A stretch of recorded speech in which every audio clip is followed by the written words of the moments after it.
In the year that we've been researching our series, Neglected Neighbors, a lot's changed. Sue Chantel, the executive director of the New London Housing Authority, is no longer with them. But for this agency, and agencies just like them across the state, one thing has stayed the same: the problem of how to both run a housing authority and play social worker to the tenants that desperately need help. 911, what's the location of your emergency? 202 Coleman Street in London, Connecticut. Problem there? I'm a visiting nurse, and two people have forced their way into my client's apartment and told him they're going to hurt him if he asks them to leave. Were you there when they forced their way in? No. I mean, I see this guy every day. He's mentally ill. These people are taking advantage of him. So these are the same people from the other night Apparently, that we couldn't catch? Apparently, yes. Okay. And they forced their way into his apartment. For New London Housing Authority staff, it is a typical morning. He was pretty frazzled. I guess they got violent with him. Okay. So he was, but he's they threatened calm, him. and they had gotten the people out. That people are out. They're not spending the morning collecting rent, doing maintenance, or planning a budget. I'm going to go check on him afterwards. Okay. Instead, staff is checking on the well-being of people who live there. We are so much more than we are landlords. At the time of this interview, Sue Chantel was the Housing Authority's executive director. That's since changed. Back then, she told us a lot of her time was spent helping tenants who desperately need it. Is that part of our job? Absolutely not. This is supposed to be, in theory, independent living. Is it really? No. Everyone agrees except for the government.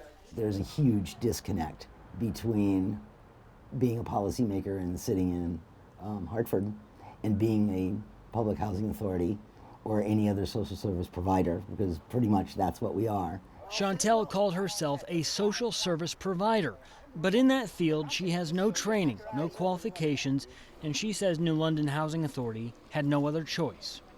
I think that there are opportunities for other entities, including the state, to step up and help, and I haven't seen it.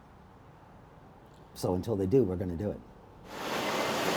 The Housing Authority serves two of society's most vulnerable populations, the elderly and the disabled. A government policy puts people over the age of 62 or people of any age with any disability together to live side by side in elderly housing. It makes it very, very difficult. Just the difference in ages. It's just a different lifestyle. Those lifestyles are clashing more than ever. New London's elderly housing demographics reflect a trend seen across the state.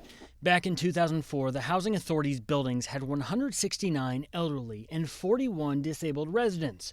As Chantel moved up the ranks at the Housing Authority, so did the number of disabled residents. It was a trend that the government knew about. Study after study after study showed the growth of this population in elderly housing had implications. Yet the disabled population continued to grow. And in New London, the disabled now outnumber the elderly, up from 41 to 106, while the elderly population dropped from 169 to 98. That number includes people with all types of disabilities, often mental illness, sometimes with painful memories of an institutionalized past. So you go from someone that never should have been and is so afraid of the system to a lot of people that could use more of a system. Those that need more of a support system are left on their own. I've gone into people's apartments and the whole thing has been in string, with writings on the walls and tinfoil, and you just kind of wonder, but those are people that fall through the cracks, and we get quite a few of people that fall through the cracks. And lawmakers, time and time again, were informed about people falling through the cracks, told by Chantel herself in written testimony. In a recent state-funded questionnaire, she told officials that this was her most challenging problem, the mixing of elderly and disabled and broken mental health system. And Chantel was not alone. 44% of other housing authorities told the state the same thing.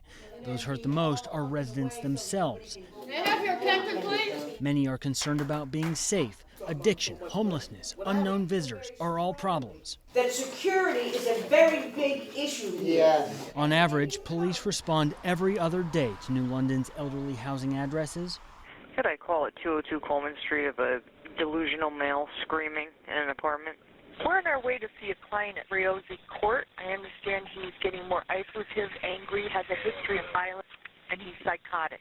He's been paranoid.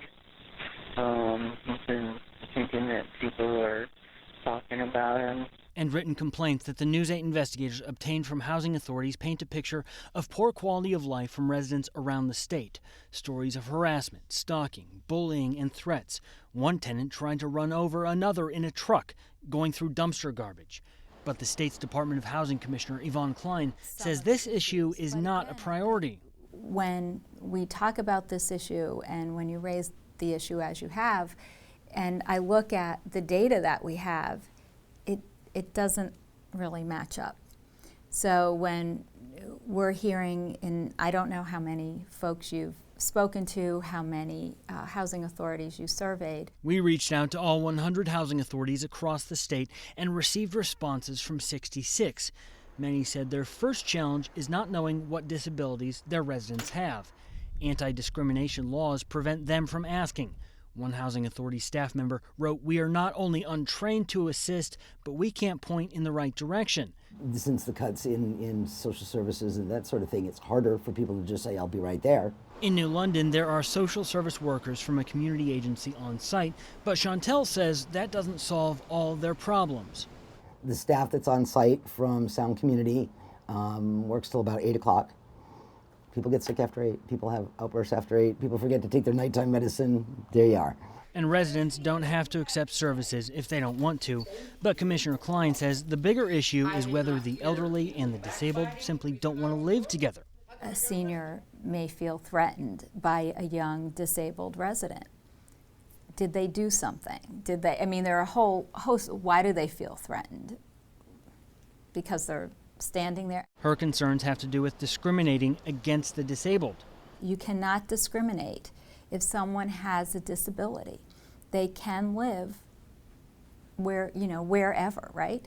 So that is our focus. But that focus seems to miss whether both populations are getting the help they need.